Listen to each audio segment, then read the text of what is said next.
നിലമ്പൂരിൽ UDF നേടിയത് ഒറ്റക്കെട്ടായ പ്രവർത്തനത്തിന്റെ വിജയമെന്ന് മുസ്ലിം ലീഗ് സംസ്ഥാന പ്രസിഡന്റ് പാണക്കാട് സാദിഖ് അലി ശിഹാബ് തങ്ങൾ. ഭരണത്തിനെതിരായ വികാരമാണ് നിലമ്പൂരിൽ പ്രകടമായത്. അൻവർ നേടിയതും ആ വോട്ടാണ്. ജമാഅത്തെ ഇസ്ലാമി വിവാദം ആദ്യ മഴയിൽ തന്നെ ഒലിച്ചുപോയതാണെന്നും സാദിഖ് അലി ശിഹാബ് തങ്ങൾ കണ്ണൂരിൽ പറഞ്ഞു. നിലമ്പൂർ ഉപതെരഞ്ഞെടുപ്പിൽ പ്രതിഫലിച്ചത് ഭരണവിരുദ്ധ വികാരമാണെന്ന് മുസ്ലിം ലീഗ് സംസ്ഥാന അധ്യക്ഷൻ സാദിഖ് അലി ശിഹാബ് തങ്ങൾ പറഞ്ഞു. UDFന്റെ ഒറ്റക്കെട്ടായ വിജയമാണിത്. ജനകീയ വിഷയങ്ങൾ മാത്രമാണ് നിലമ്പൂരിൽ UDF ചർച്ച ചെയ്തത്. വളരെ രാഷ്ട്രീയമായ കാര്യങ്ങളാണ് UDF അവിടെ പറഞ്ഞത്. ജനങ്ങളത് അംഗീകരിച്ചു.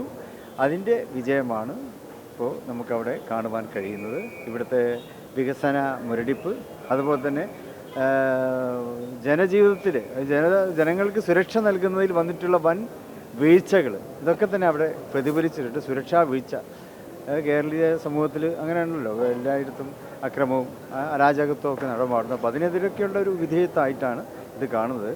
നിയമസഭാ തെരഞ്ഞെടുപ്പിന് മുമ്പ് UDF ശക്തിപ്പെടുത്തണം എന്നാണ് മുസ്ലിം ലീഗിന്റെ അഭിപ്രായം. അൻവർ നേടിയതും ഭരണവിരുദ്ധ വോട്ടുകളാണെന്നും സാദിഖ് അലി ശിഹാബ് തങ്ങൾ പറഞ്ഞു. അവിടെ ഭരണത്തിനെതിരായിട്ടുള്ള വോട്ടുകളാണ്. അതിപ്പോൾ ആര്യാനും ഷൗക്കത്തിനായാലും മറ്റ് ഇടതുപക്ഷ മുന്നണിക്കെതിരെ അനുസരിച്ചുള്ള ആർക്കും കിട്ടിയിട്ടുള്ളത് ഭരണവിരുദ്ധ വികാരത്തിന് എതിരെയുള്ള ഒരു വോട്ടാണ്. അൻവറിന്റെ മുന്നണി പ്രവേശം UDF യോഗമാണ് ചർച്ച ചെയ്ത് തീരുമാനിക്കേണ്ടത്. നിലമ്പൂർ സ്റ്റേഷനിൽ നിന്നും അൻവറിന് കയറാമായിരുന്നു, എന്നാൽ കയറിയില്ല. ഇനിയും സ്റ്റേഷനുകൾ ഉണ്ടല്ലോ എന്നും അദ്ദേഹം പറഞ്ഞു. UDF എന്ന് പറയുന്നത് ഇപ്പോൾ ഇന്നും ഇന്നലെ ഉണ്ടായ കാര്യമൊന്നുമല്ലല്ലോ. UDF വർഷങ്ങളായിട്ട് പ്രവർത്തിച്ച് വരുന്ന ഒരു മുന്നണി സംവിധാനമാണ്. അൻവറിന് നിലമ്പൂർ സ്റ്റേഷനിൽ കയറാമായിരുന്നു, പക്ഷെ കയറാൻ പറ്റിയില്ല. ഇനി സ്റ്റേഷനുകൾ ധാരാളം ഉണ്ടല്ലോ, അവിടെ നിന്ന് കയറിക്കും.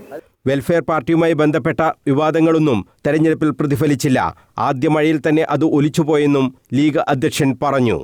മുസ്ലിം ലീഗ് ജില്ലാ president advocate Abdul Kareem Cheleri, mayor Muslih Madathil, standing committee chairman Siyad തങ്ങൾ തുടങ്ങിയവരും സാദിഖ് അലി ശിഹാബ് തങ്ങൾക്കൊപ്പം ഉണ്ടായിരുന്നു. News bureau, Kannur.